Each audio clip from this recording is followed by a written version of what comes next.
Let's look at the process to activate forms in Tungsten Power PDF.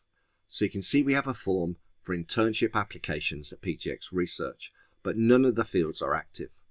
Forms used to be printed and filled out manually by hand, but today there is an easier way to fill out forms electronically. To turn this static form into an electronically fillable form, we'll click on Forms from the ribbon bar and then select Form Typer.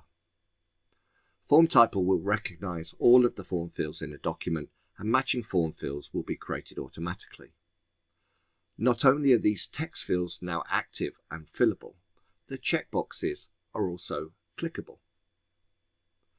Power PDF has also recognized that the checkboxes are related and will by default only allow either a yes or no to be selected.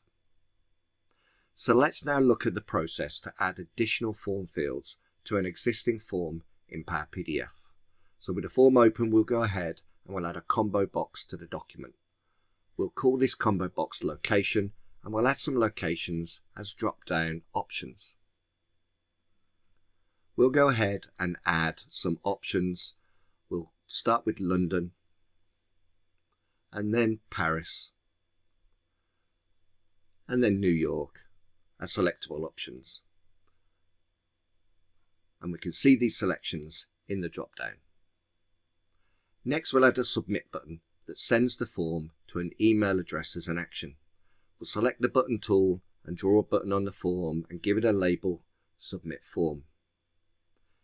Next, we'll select the action for the button. In our case, it is Submit a Form, and we'll go ahead and add the recipient email address.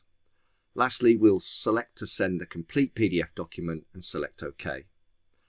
Now when we press the button, the form is sent via email.